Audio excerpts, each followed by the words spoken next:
dañar, ¿sí? Fui imprudente, fui negligente, tuve impericia en mi obrar, pero no hay maldad, no hay intención de dañar, porque si no ya estaría ante un supuesto de dolo, que también es un factor de atribución subjetivo. No es lo mismo, en civil estoy hablando, ni hablar en penal, no es lo mismo obrar con culpa que con dolo, ¿sí? Obviamente el derecho no puede responder igual ante un obrar culposo que un obrar doloso. Pero sí les aclaro, ya de antemano, que la diferencia entre las consecuencias del obrar culposo y doloso no va a ser en la cuantía de la indemnización. No es que si yo obro con dolo, la víctima va a recibir un mayor resarcimiento que si obró con culpa, ¿sí? En realidad el resarcimiento va a ser el mismo, ¿no? Porque uno cuando resarce busca indemnizar un daño causado y el daño es el mismo, ya sea por culpa o por dolo. Van a ser otras como ahora en un rato les voy a mostrar. Hasta acá divino, hasta acá vimos que era esto factor de atribución, que podía hablar de culpa y de dolo. Bueno, la culpa vimos en sus distintas acepciones, pero ahora viene la gran pregunta y es, bárbaro, yo tengo un sujeto que lleva a cabo determinada conducta que genera un daño. Ahora, ¿cómo puedo valorar yo si esa conducta encuadra en este concepto de culpa o no? ¿Llega a ser una culpa o no llega a ser una culpa? Bueno, el artículo 1725 nos da una pauta, nunca el derecho nunca, lamentablemente no nos da, no es matemático esto, ¿no? Todo en derecho suele estar sujeto a la ponderación del juez. Es el juez el que evalúa las cosas, pero sí le da al menos un carril por donde debe llevar a cabo esa valoración. Y lo que nos dice el artículo 1725 es que para valorar la conducta, ¿sí?, del autor del daño, no puedo tener en cuenta, no debo tener en cuenta la condición especial de esa persona, ni la facultad intelectual, ¿sí? Es decir, no es que yo voy a valorar la conducta de Juan para ver si encuadra en dolo. Yo tengo que pensar en culpa. Yo tengo que pensar en un obrar diligente en cualquier sujeto promedio, como el hombre común debería comportarse en determinada situación, ¿sí? No es que yo voy a decir, bueno, pero, ay, Juan es muy distraído, ¿viste? Entonces, no puedo yo valorarlo así individualmente. Tengo que evaluar la conducta que el hombre promedio hubiese tenido y entonces veré si Juan entró en esa diligencia o no y valoraré entonces la conducta. Pero sí, obviamente me deja aparte en aquellos casos en que el autor del daño es una persona que la conducta que llevó a cabo es consecuencia de una confianza especial que había entre las partes. Por ejemplo, si yo otorgo un mandato, ¿no?, un poder a determinada persona, el poder, generalmente que es el contrato de mandato, es un contrato que se suele basar en la confianza. Entonces, obviamente, en ese caso, sí voy a evaluar la conducta que debería haber llevado esta persona a quien le di el mandato en forma distinta, ¿no? Porque sí me interesa entonces cómo se comportó él en particular y no cómo se comportaría el promedio, porque ahí se basó en la confianza, es más una obligación intuita persona, digamos, me importa el sujeto en sí, el autor del daño.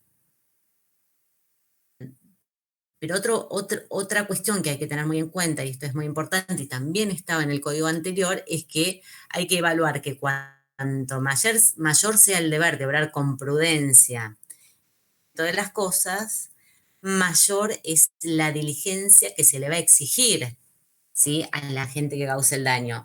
Y se aplica mucho a cualquier actividad profesional, porque obviamente a un profesional mi estándar de diligencia es superior que una persona que no es profesional, obviamente hablando de esa materia.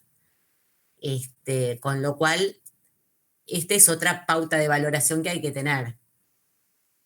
Y obviamente lo que les decía recién, cuando existe una confianza especial, ¿sí? También es una pauta a tener a la hora de valorar si me dio o no me dio culpa. Bien, Y preguntaba una pregunta. dale. Si esa persona tiene alguna discapacidad o algo así, Por ejemplo, para valorar. ¿Cómo? ¿se te ocurre así un ejemplo? A mí por ahí me ayuda más cuando hablamos así con ejemplos. Em, Ay, no se me ocurre ahora, pero si querés pienso y te digo después algún ejemplo. No, no, pero si no, bueno, haceme la pregunta, a ver si te la puedo entender. Me decías una persona con discapacidad. Sí, Sí. O sea, se valora la conducta de la misma manera que, porque o sea, vos habías dicho que no había que tener en cuenta la condición especial de la persona. de la que causa el daño estamos De- hablando, ¿no? Claro, De la que sí, le estoy sí. atribuyendo la culpa. ¿Qué tipo de discapacidad? Si estamos hablando de una persona que tiene capacidad restringida, ¿sí? Sí, Sí. si ese es el ejemplo que vos me das, ten en Se cuenta que no valora. puedo hablar de culpa, Ok. porque no es un acto voluntario. Y al no ser un acto voluntario, no me da culpa y no hay responsabilidad. ¿Sí? Claro, que era eso a lo que me refería. Exactamente. En ese caso, obviamente, queda por fuera, quedaría eximido. Es más, yo te digo, eh, cuando, no sé si lo van a llegar a ver en este curso, pero ténganlo en cuenta el día de mañana para la profesión, que el daño causado por una persona que justamente con capacidad restringida y con, obviamente estamos hablando de un acto involuntario, vos decís, listo, no hay responsabilidad, siempre queda abierta la posibilidad de que el juez, está bien, no atribuya responsabilidad en estos términos como lo estamos viendo hoy, pero sí existe el Instituto de la Equidad. La equidad es fuente de responsabilidad también. Es decir, que un juez, si bien no le puede atribuir responsabilidad por esta, o sea, en los presupuestos, sí puede, por equidad, es decir, ponderando tal vez que sea una persona con capacidad restringida, que tiene importante, que tiene recursos y que la víctima del daño es una persona realmente que está en otra condición económica, por una cuestión de equidad, ¿sí? Hasta de la equidad se relaciona mucho con el derecho natural, con la idea de justicia, puede no ya indemnizar el daño, ¿no? Pero sí como otorgar una compensación, un poco una suma que la va a estimar así y ponderar un poco ya desde la sana crítica, por eso no va a ser tal vez que represente el daño que le causó, pero sí una suma simbólica, ¿sí? Para que le compense. Y eso lo hace a través de la equidad, no de la responsabilidad por los 4 presupuestos que estamos viendo hoy. Pero es a tener en cuenta eso, para que el día de mañana, como abogados, busquen cuando les toque un caso así, agarren equidad y van a ver si lo pueden llegar a zafar por ese lado. No se suele ver, pero es totalmente aceptable y procedente, Siempre se nos pasa el programa y no lo damos en la facultad, entonces no se suele invocar el tema de la equidad. Sigo. Prueba de la culpa, digamos. La pregunta es, ¿quién tiene la carga de probar que me dio culpa en el sujeto causante del daño, en el autor del daño? Bueno, digamos que la prueba de la culpa va a recaer, como les dije en principio, la víctima tiene que probar los 4 presupuestos de la responsabilidad civil para tener derecho a la indemnización. Si obviamente estamos en un caso en que responsabilidad se me exige un factor de atribución subjetivo, va a tener que demostrar un obrar en la persona que imputando la responsabilidad, ¿sí? Aunque hay algunos en que el su culpa lo van a ver, el costo de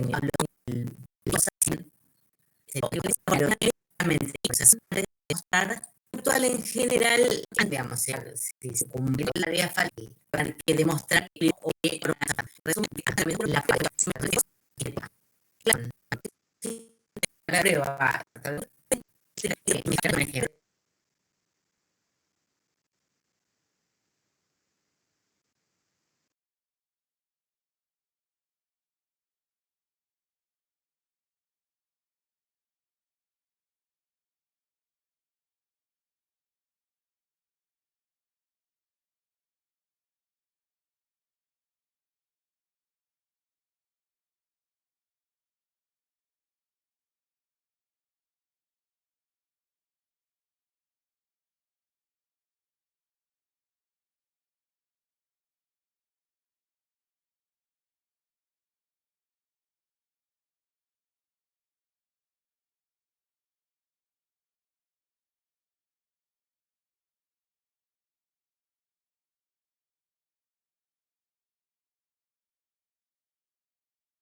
Yo les pregunto a ustedes, desde el sentido común, ¿dónde les parece que van a encontrar ustedes, víctimas, la prueba de ese obrar negligente en el médico? ¿Dónde va a estar?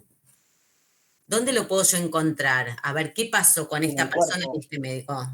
En el cuerpo del paciente. Además, eso voy a ver el resultado. Yo después voy a tener que ver si el resultado que está en el cuerpo del paciente deriva del obrar del médico. ¿Dónde deja anotado el médico qué ¿En la es lo que historia hace? clínica? En la historia clínica. Bien. ¿Quién tiene la historia clínica? El médico. Entonces, justamente en un supuesto así, por ejemplo, si yo le pongo a la víctima, es decir, al pobre paciente, el deber de demostrar que el médico actuó mal, y obviamente no va a tener en su poder un elemento fundamental en las malas praxis, que es la historia clínica, sería como un poco injusto. Entonces, en esos casos, más allá de que tiene formas, ¿no? Puede mandar un secuestro, secuestrar la historia clínica, ya sabemos, pero en esos casos tal vez el juez dice, a ver, puede decir el juez, decir, bueno, en este caso yo le voy a pedir al médico que me demuestre él, obviamente no que me demuestre su propia culpa, pero sí vamos a poner las tintas un poco más fuertes en el médico para que me demuestre que obró bien en forma diligente, que yo no pueda entonces entender que o presumir que hubo culpa de su parte, ¿sí? ¿Se entiende un poco cómo funciona esto de las cargas probatorias dinámicas? Es decir, si bien en principio hay que demostrar el paciente, en determinados supuestos el juez puede decir que la carga de la prueba está en aquel en que esté en mejores condiciones de probar. Y está claro que en un caso así va a ser el médico el que va a estar en mejores condiciones de probar que su conducta y su actuación médica fue diligente y debida.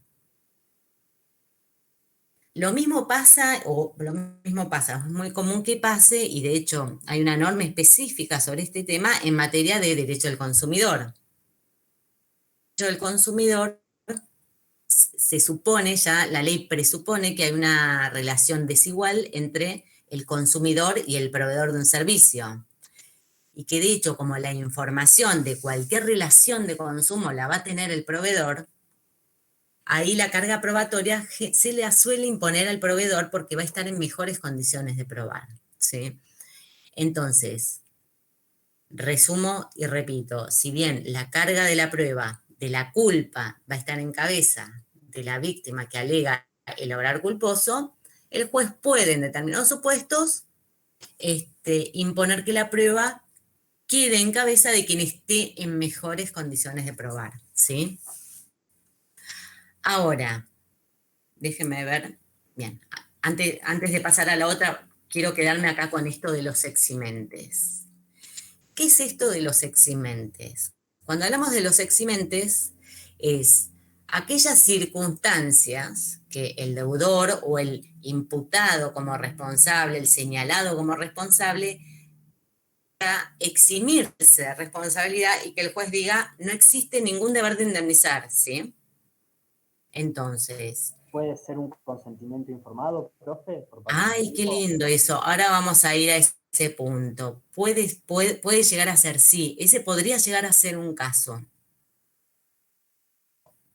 Antes de entrar en ese en particular, tengamos en cuenta que en términos así genéricos, si yo tengo un caso, una situación, un supuesto en que media un factor de atribución subjetivo, es decir, en que la víctima tiene que demostrar daño que me dio culpa o dolo, ¿cómo les parece a ustedes que este deudor se va a eximir de responsabilidad, hablando del factor subjetivo? ¿Qué tendría que demostrar él?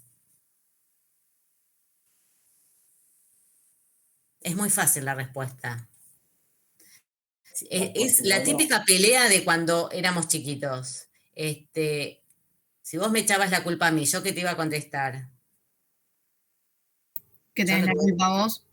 O que yo no tuve. Esa es una. Pero incluso hasta es más fácil. Cuando en medio de un factor de atribución subjetivo, tengan en cuenta que son los supuestos de más fácil de eximirse de responsabilidad, porque a mí me alcanza con demostrar que de mi parte no hubo culpa. Entonces yo voy a demostrar un obrar, una conducta diligente.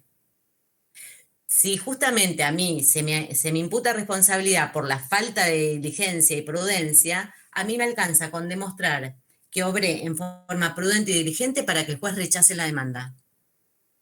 Porque la ley en estos supuestos exige un obrar culposo. Y vayamos a los ejemplos de nuevo, que esto es lo que nos sirve para entender un poco este sistema. Por eso también tengan en cuenta, chicos, que hoy en día, si bien el factor de atribución subjetivo es la regla y el principio que el propio código me dice, son los menos casos. Hoy por hoy la mayoría de las cuestiones se basan en factores objetivos. Pero sigue quedando este resabio y nos queda, no sé por qué, como el código lo sigue manteniendo como principio general. Realmente corresponde, y es así, y es lo justo. Y sin ir más lejos, vamos a la práctica médica o a la práctica de un abogado. El día de mañana ustedes abogados. A ustedes los van a contratar, viene un cliente que los contrata para llevar adelante un juicio. Yo pregunto, ¿ustedes les pueden garantizar a su cliente el resultado del juicio? ¿Ustedes saben de antemano si si el juez va a hacer lugar a la demanda, la va a rechazar? No. No. La respuesta es que no. Entonces, obviamente hay supuestos en que para que medie, entonces, o el día de mañana ustedes pierden el juicio, es decir, le generan un daño, ¿no? Con su conducta generan un daño. En un caso así, ¿ustedes van a tener que indemnizar a cada cliente por cada juicio que pierdan? La respuesta obviamente es no. Ustedes deberán indemnizar en la medida en que el juicio lo hayan perdido por alguna impericia, por alguna falla técnica, y que el juicio se haya perdido por culpa de ustedes, ¿sí? Y no porque obviamente se aplicó el derecho, y el derecho obviamente sabemos que no es No es algo matemático, ¿no? De hecho, ni siquiera tenemos unicidad de jurisprudencia ni de criterios. Ni siquiera un fallo de corte obliga a las instancias inferiores, con lo cual nunca van a poder garantizar un resultado. Entonces, al igual que los médicos, que tienen obligaciones de medios, ustedes, su único compromiso va a ser el de obrar con la diligencia debida, ¿sí? Conforme a los conocimientos técnicos que ustedes tienen en la materia. No pueden garantizar un resultado. Entonces, el día de mañana, ustedes podrán ser responsables, al igual yo puedo demandar a un médico, en la medida en que el daño que yo tenga haya sido producido por una impericia en cuanto a la diligencia que debió haber tenido tanto el médico, el abogado, y no tuvo. Entonces, en esos casos es obvio que hay un factor de atribución subjetivo y tiene que mediar culpa en el sujeto. ¿Sí? ¿Hasta acá se entendió o hay alguna duda con este tema? Se entendió, profe. Bien. Y en esos casos, la forma en que uno tiene de eximirse de responsabilidad es demostrando que actuó diligentemente. Entonces ustedes como abogados dirán, no, mira, agarré el juicio. Señor juez, agarre el juicio que me están imputando o reclamando. Mire todo lo que hice, los recursos que puse, el derecho que invoqué, la prueba que ofrecí. Digamos, hice todo lo que debía hacer. Sin embargo, bueno, como todos sabemos, el resultado no está garantizado. Lo mismo que los médicos. El médico a mí me va a informar todo, cuál es un procedimiento, cuáles son los riesgos. El resultado no me lo puede garantizar, ¿sí? Entonces, si el resultado lamentablemente es el que no queríamos que pasara, pero evidentemente pasa, tampoco se lo puedo atribuir si yo no demuestro que hubo un error, una impericia, una imprudencia de parte del médico en mi atención médica. Entonces, él demostrando que obró conforme a los criterios, como se le dice, del arte de curar, se exime de responsabilidad y no tiene que responder. ¿Sí? Bueno. Esto, les hago un paréntesis, porque cuando vean todos los casos en que media un factor de atribución objetivo, van a ver que por un lado la víctima no tiene que probar ni culpa ni dolo, no tiene que probar nada de eso. Pero por otro lado, ténganlo muy en cuenta, el deudor de esta obligación no va a poder eximirse invocando su falta de culpa. No va a poder eximirse invocando que actuó u obró en forma diligente. No le alcanza cuando hay un factor de atribución objetivo. Va a tener que demostrar otras cosas, que no me quiero adelantar para no marearlo, ¿sí? Entonces, es muy importante. Por eso, estos son los juicios más difíciles de ganar, porque es difícil demostrar la culpa y es fácil demostrar el obrar diligente, en la medida que no sea una cuestión alevosa. Y los otros juicios, los del factor de atribución objetivo, son los más difíciles de ganar. Ya van a ver. Bueno, avanzando. De culpa. Esto. La ley permite, el código permite, entre acreedor y deudor, esta posibilidad de eximir ya por culpa, ¿no? Es decir, yo puedo de antemano, esto es en materia contractual, claro está, yo puedo de antemano eximir a la otra parte de responder en caso de culpa. Que si esta dispensa de culpa es total, no. Eso no va, los eximentes de culpa total, porque implicaría eximirte de responsabilidad. Y la cuestión relativa a la responsabilidad, obviamente, que al ser del ordenamiento jurídico es de orden público y no se admite, ¿no?, una dispensa total de responsabilidad. Siempre tiene que haber responsabilidad. Lo que se permite es la dispensa parcial. Estas son las famosas cláusulas limitativas, ¿sí? Cuando hay un límite de monto, tal vez, o un límite de supuestos que en determinados casos respondo y en otros no. Puede permitir en la medida que no se convierta o se traduzca cuando uno lo lee en una cláusula abusiva. Es un tema que ustedes van a ver en contratos, no los voy a aburrir con eso, pero bueno, tengan en cuenta esto, ¿se puede dispensar la culpa? Sí, no en forma total, sí en forma parcial. Y si nos encontráramos ante una exhibición parcial, que es una cláusula abusiva, el juez va a poder decretar la nulidad de esa cláusula, con lo cual queda sin dispensa alguna, ¿sí?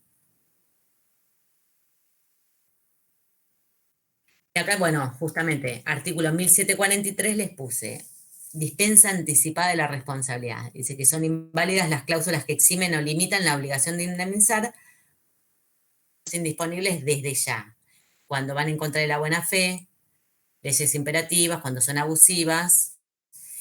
Y acá, son inválidas si liberan anticipadamente, total o parcial, del daño sufrido por dolo del deudor. Entonces, acá es donde yo les vengo a demostrar cuál es el tratamiento diferencial que el derecho hace respecto de la culpa y respecto del dolo. Fíjense que me admite una exhibición parcial de culpa. Ahora, si el obrar es doloso, no me admite la dispensa por dolo. Eso no se permite para el derecho, es nulo, ¿sí? Volviendo, retomando. ¿Qué pasa con la culpa de la víctima? Porque obviamente, y esto se relaciona con esto del consentimiento también, vamos a ver. Porque así como hay culpa del deudor, puede haber culpa de la víctima. Obviamente que cuando el daño proviene del obrar imprudente, negligente de la víctima, no va a haber responsabilidad del otro sujeto, ¿sí? Porque la víctima en este caso va a tener que soportar los daños causados por su propia conducta. Lo que tienen que tener en cuenta también es que el código nuevo, la culpa de la víctima es un eximente de la responsabilidad, ni hablar. Imagínense que si el deudor o la persona que se indica como autor del daño se exime probando su obrar diligente, ni hablar de que si prueba la culpa de la víctima, es recontra, rechazo de demanda se llama, ¿no? Entonces, lo que sí tienen que tener en cuenta es que el nuevo código hablaba mucho de la culpa de la víctima. Este era el eximente, que de hecho les va a servir como eximente cuando el factor de atribución es objetivo. El nuevo código habla del hecho de la víctima, el hecho del damnificado, ya no culpa. Antes tenía que haber un obrar culposo en la víctima para eximir, hoy alcanza con un hecho, aunque no sea culposo. Y si la responsabilidad puede ser excluida o limitada por la incidencia del hecho del damnificado en la producción del daño, ¿sí? ¿Y qué quiere decir esto? Que bueno, por ejemplo, si antes me hablabas de culpa de la víctima, yo te podía decir que si yo estoy manejando un auto, por ejemplo, y un nene que está con su mamá, su tía, con quien sea, chiquito, sale corriendo, se escapa a mitad de cuadra, cruza por la calle y se me aparece, vos decís, pero no fue mi culpa, decías vos como conductor. Hablar de la culpa de la víctima, porque ese nene chiquito, volvemos, no estamos ante un acto voluntario, con lo cual no habría culpa. Ahora, cuando hablamos del hecho del damnificado, entonces ya sí podría entrar. ¿Me explico? Como eximente. Porque ya no se exige culpa en la víctima. El mero hecho de la víctima, cualquier conducta que yo pueda invocar como que fue la causa o que contribuyó causalmente en el daño, sería un hecho de la víctima que me exime o al menos desplaza un poco la responsabilidad en el autor del daño. Esto hay que tenerlo en cuenta porque obviamente en estos casos me puede dejar desplazar por completo la responsabilidad o al menos en parte. Y acá entramos con el tema, asunción de riesgos o actos de altruismo. El artículo 1719 nos dice que la exposición voluntaria por parte de la víctima a una situación de peligro no justifica el hecho dañoso ni exime de responsabilidad, a menos que, por las circunstancias del caso, pueda calificarse como el hecho del damnificado. ¿Qué es lo que me está diciendo? Yo, por ejemplo, tengo una amiga que se compró una moto divina y me dice, ven y te invito a dar una vuelta en la moto. Salimos en la moto y como es un queso manejando, tenemos un accidente. Cuando yo le reclamo a ella, ¿sí? Cuando ella era la dueña y manejaba la moto, ella no me va a poder invocar, según este artículo, pero vos asumiste el riesgo de subirte a la moto, ¿sí? Así que no me podés venir a reclamar los daños y perjuicios. Esa asunción de riesgos no exime de responsabilidad, que es lo que me dice el 1719, dice que la exposición voluntaria a una situación de peligro, que en mi caso yo opino sería una moto, no justifica ni exime de responsabilidad. Con lo cual, yo ahí le voy a decir, por más que yo haya aceptado y asumido el riesgo de subirme, esto no te exime a vos de tu deber de responder y resarcir el daño. Pero me hace una excepción. Salvo, dice, que por las circunstancias del caso pueda calificarse como un hecho del damnificado. Si yo acepto esta invitación a subirme a la moto y me subo a la moto, pero en vez de estar sentadita y agarrada como corresponde, me quiero hacer la canchera y me quiero arrodillar en la moto, parar en la moto, y ahí me caigo y se causa un daño, ahí sí, ya no estamos hablando solo de una mera asunción de riesgo, sino de un hecho de la víctima que interrumpiría el nexo causal, ¿sí? Cuestión, yo me subo a la moto, van a tener que responder igual. Ahora me hago la loca en la moto y ahí ya se van a eximir de responsabilidad porque el daño va a haber sido por mi culpa, ¿sí? O por mi hecho.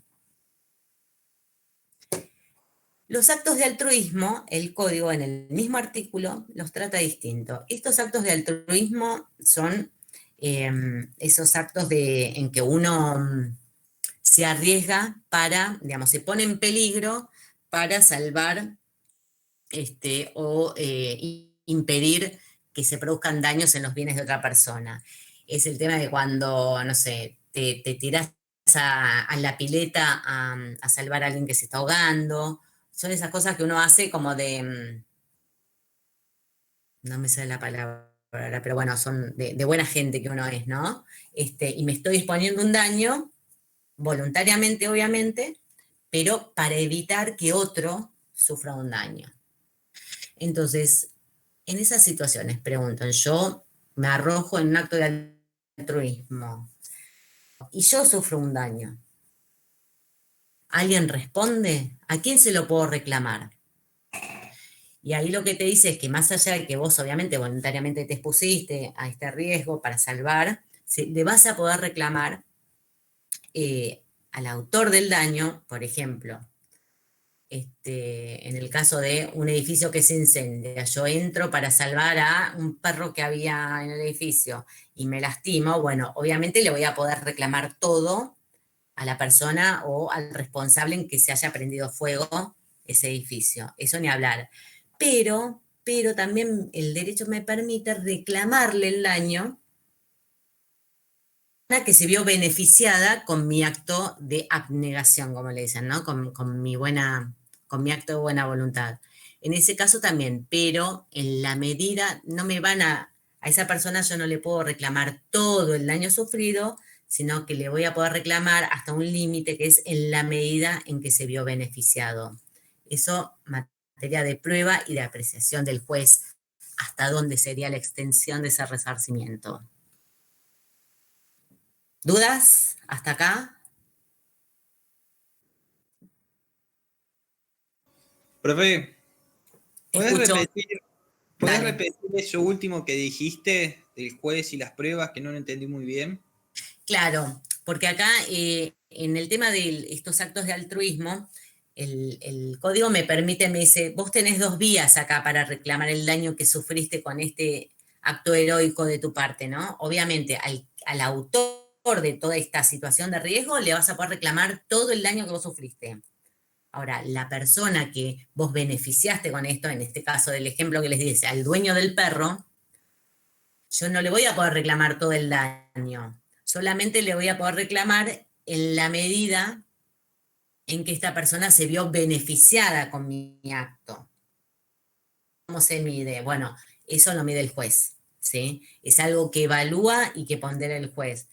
No sé, tal vez yo pueda llegar a probar en el juicio el valor de un perro y el valor afectivo que tenía para que el juez diga, bueno, entonces la extensión del resarcimiento va a poder ser más extensa porque mirá lo que tenía este era un perro campeón con pedigree que competía, y, ¿sí?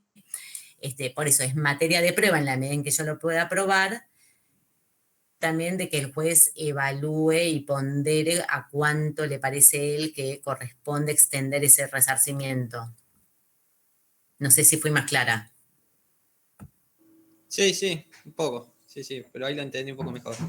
¿Qué te quedó así como en el tintero? ¿Qué no te quedó claro? No me había quedado claro, por ejemplo, justamente eso que dijiste de cómo demostrar al juez lo que vos tenías, tus casos, eso es lo que no me había quedado Bueno, claro. está bien que preguntes, porque ustedes saben, chicos, la realidad es que en el día a día de los juicios, lo que yo trabajo en tribunales, con lo cual yo estoy de este lado,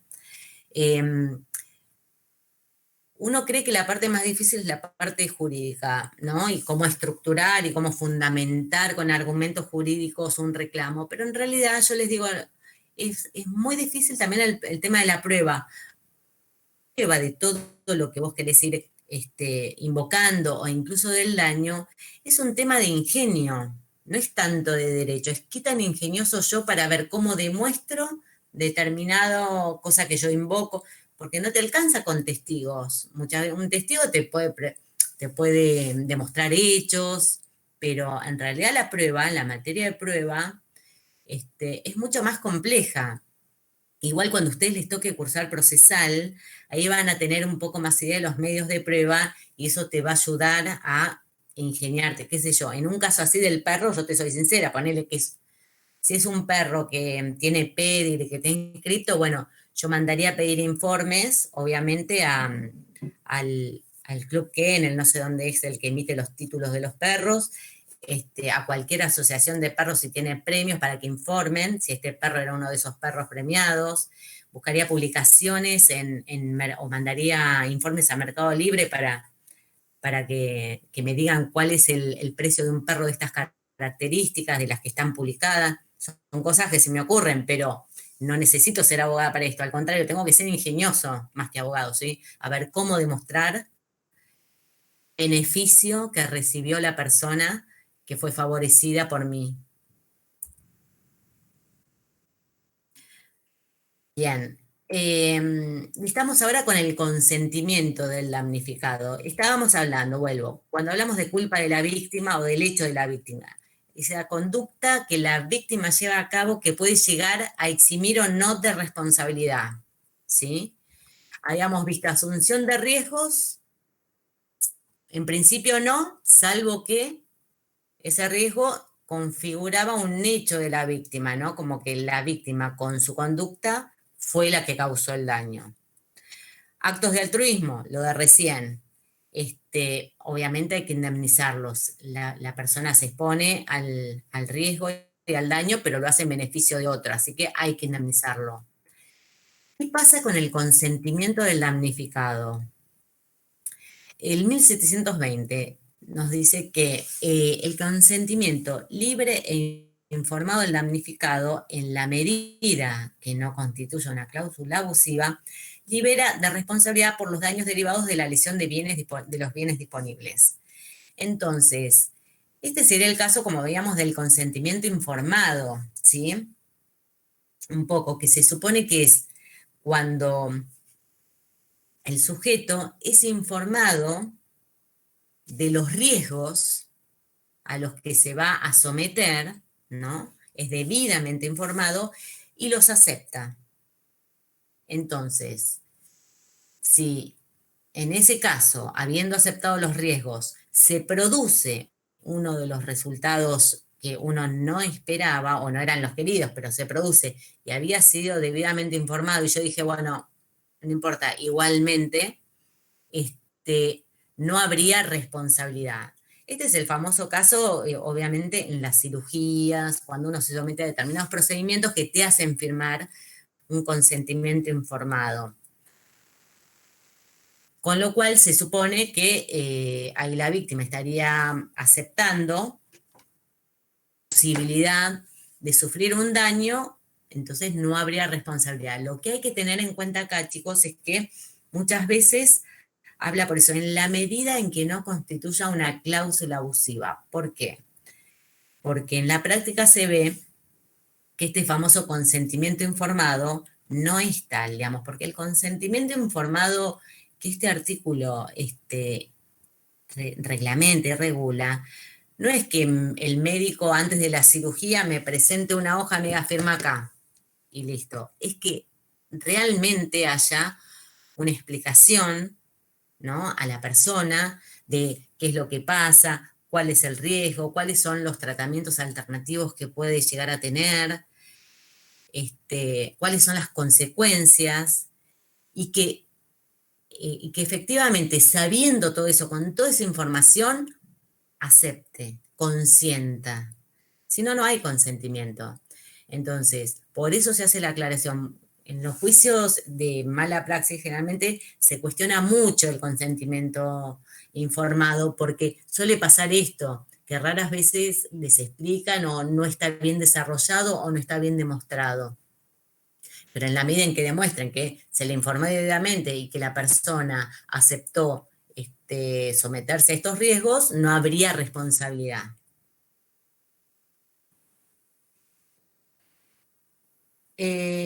Finalmente, bueno, tengamos en cuenta que puede haber también culpa concurrente. Puede haber culpa, obrar con imprudencia, ¿no?, negligencia, impericia, tanto del autor del daño como de la víctima. Es muy común en los accidentes de tránsito, ¿no? Una esquina no semaforizada, muchas veces es como que fue un poco una impericia de las dos personas. Entonces, en estos casos, cuando hay culpa concurrente, va a haber responsabilidad, pero compartida. Hay que indemnizar el daño en la medida que le corresponde de culpa. Hay que diferenciar lo que es la concurrencia de causa con la concurrencia de culpa, ¿sí? Porque obviamente que la causa puede ser en accidente de tránsito. La concurrencia de causa son que dos personas están manejando un automóvil, pero eso no lo hace culpa concurrente. La concurrencia tiene que estar en la culpa, en la conducta, no en la causa, en que los dos llevaron adelante una conducta imprudente, negligente o con impericia. Y finalmente, el dolo, como factor subjetivo de atribución, teníamos la culpa, ahora tenemos el dolo. Tengamos en cuenta, bueno, que están las tres acepciones de dolo que vieron ya en la parte de civil, como vicio de la voluntad, como elemento del delito, que es la intención de dañar, y como causa de incumplimiento contractual. Hay veces decimos que hay dolo contractual cuando yo incumplo un contrato deliberadamente pudiendo cumplirlo. Entonces, obviamente, estoy incumpliendo un contrato con el solo fin. El dolo lo tiene en el artículo 271, el 1724 habla de la intención, el daño intencional o con manifiesta indiferencia de intereses ajenos. Justamente es la intención de dañar lo que caracteriza el dolo, ¿sí? Y otro de los efectos de la diferencia entre una conducta dolosa o culposa es que en el 1728 agrava las consecuencias del resarcimiento cuando hay un dolo contractual, en incumplimiento contractual. La carga de la prueba, volvemos siempre, recae en la víctima y no procede la dispensa del dolo, no es admisible. ¿Cómo se exime de responsabilidad el deudor? Bueno, ya los dije, demostrando, ¿no? La falta de culpa. Con eso alcanza y sobra para que se exima de responsabilidad. Bien. A ver, estoy dejando de compartir. Bueno, hasta acá, chicos. ¿Alguna duda? No, Por profe, mi la parte verdad no, que profe. súper claro. Bueno, listo. Los libero entonces un ratito antes para que tengan un mini recreo. Les voy a subir el Power al campus, se lo subo, ¿les parece? ¿Lo bajan de ahí? Dale, profe. sí, profe. Gracias. Bueno, chicos. Bueno, nos estaremos viendo en otra clase, ¿sí? Muchas Dale. gracias, profesor. Gracias. De Gracias, nada. profe. Hasta luego, gracias. Chau, chicos. Chau, chau.